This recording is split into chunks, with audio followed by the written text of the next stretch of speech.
आज हम देखने वाले हैं क्रिया। जिस शब्द से क्रिया या काम होने का बोध होता है उसे क्रिया कहते हैं। उदाहरण चलना, पढ़ना, जाना, रहना, पूजा करना इत्यादि। वैसे ही आ, जा, उठ, बैठ ये भी क्रियाएं हैं। अब क्रिया दो आधार पर होती है। एक है कर्म के आधार पर क्रिया का भेद और दूसरा है रचना के आधार पर क्रिया का भेद। तो पहले देखने वाले हैं कर्म के आधार पर क्रिया का भेद। उसमें से पहला है सकर्मक क्रिया। जब किसी कर्ता के काम का प्रभाव किसी अन्य पर या कर्म पर पड़े तो कर्ता द्वारा किया गया काम अर्थात क्रिया सकर्मक क्रिया कहलाती है।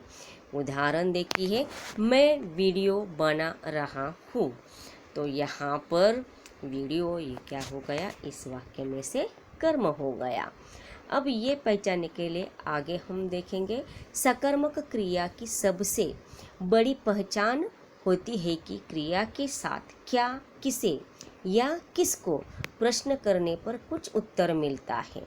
जैसे कि हमने उदाहरण देखा, मैं वीडियो बना रहा हूँ, इसमें से वीडियो कैसे उत्तर आ गया, तो मैं क्या बना रहा हूँ, तो उत्तर आ गया वीडियो, इसीलिए वीडियो ये कर्म हो गया। उसी प्रकार यहाँ पर भी एक वाक्य देखते हैं, रमा पत्र पढ़ रही है। प्रश्न किया क्या पढ़ रही है, तो उत्तर आया पत्र पढ़ रही है। अकर्मक क्रिया, जिस वाक्य की क्रिया को कर्म की आवश्यकता नहीं होती उसे अकर्मक क्रिया कहते हैं। मतलब इन वाक्यों में कर्म ही नहीं होता है।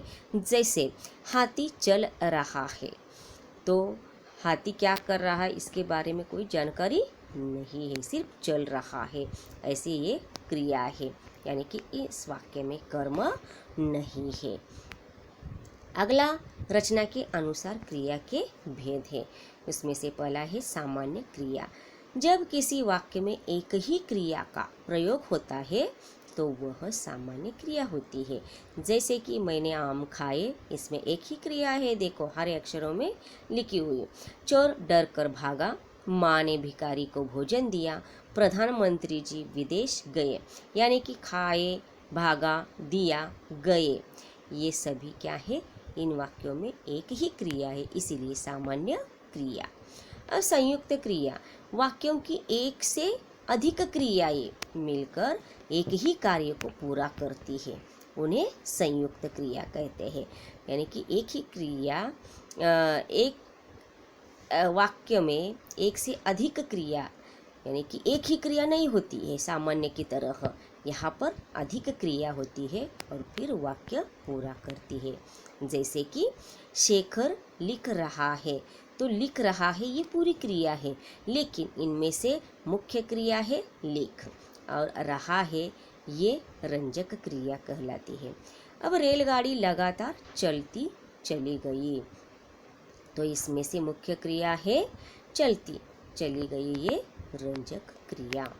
अब नाम धातु क्रिया, संज्ञा, सर्वनाम, विशेषण आदि शब्दों से जो क्रियाएं बनाई जाती है उन्हें नाम धातु क्रिया कहते हैं।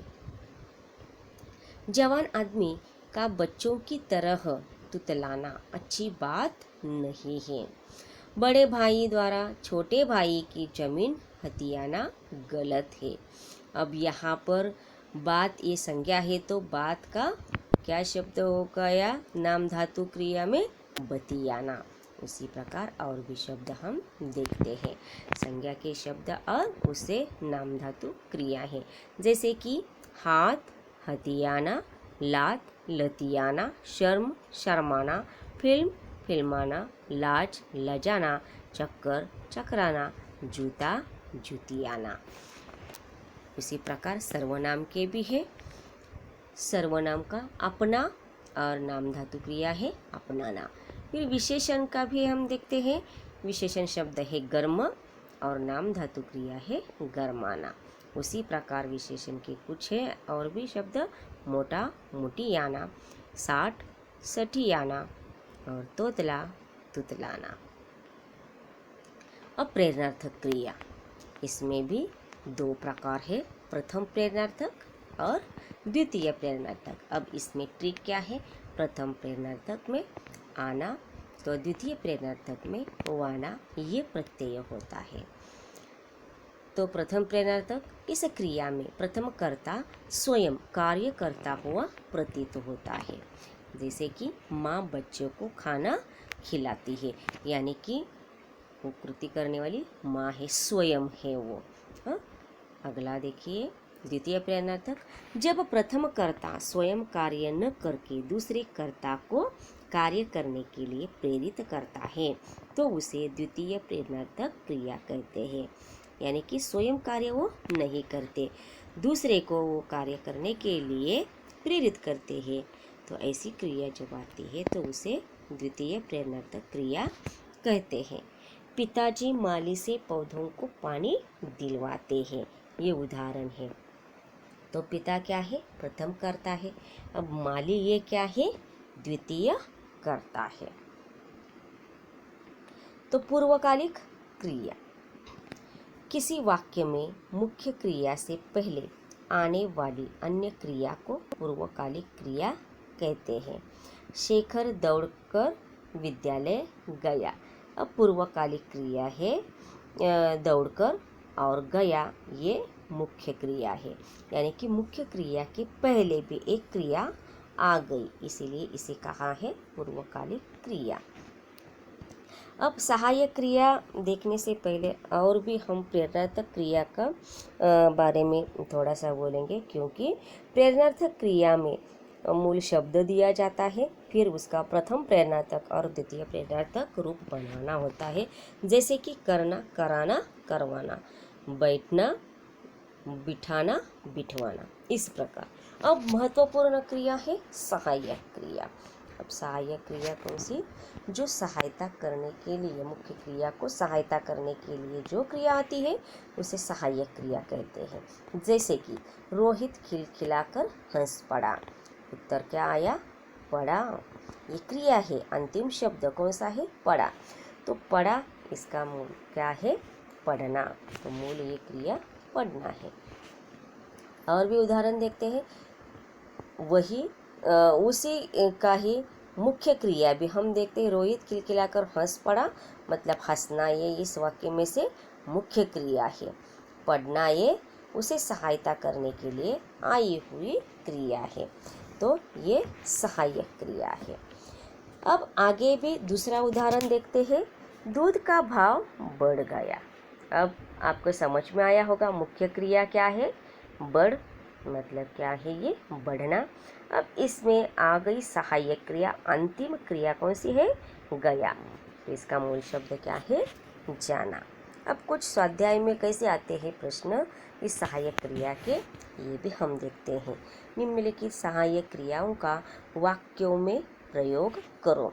अब दी है यहाँ पर सहायक क्रिया देना और लेना। तो पहले मैंने, पहला है वाक्य देना इस क्रिया का, मैंने उसे पेन दिया, ऐसे लिखा है। आप कहते हो है ना कि दिया, ये तो मैंने क्रिया का प्रयोग किया है यहाँ पर इस वाक्य में, तो कैसे नहीं, तो इसे हम सहायक क्रिया कह सकते हैं क्या, नहीं। तो ये सामान्य क्रिया हो गई, क्योंकि इसमें एक ही क्रिया है। तो सहायक क्रिया का वाक्य बनाते समय कैसे हमें लिखना होगा, मैंने उसे पेन दे दिया। तो यहाँ पर मुख्य क्रिया कौन सी हो गई, दे। और दे का मतलब भी देना है और दिया का मतलब भी देना है। तो दिया ये सहायक क्रिया हो गई, तो देना ये मूल शब्द हो गया। अब दूसरा भी वाक्य देखते हैं। मनोज ने संकेत से किताब ली। अब यहाँ पर ली ये एक ही क्रिया आ गई इस वाक्य में, तो ये गलत हो गया।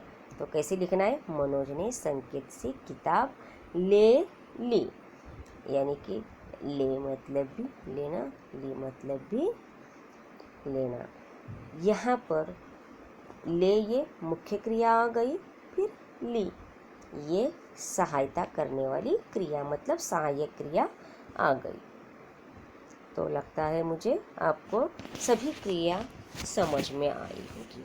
क्रिया के कर्म के आधार पर प्रयोग और रचना के आधार पर क्रिया के भेद, दोनों भी भेद आपको समझ में आए होंगे।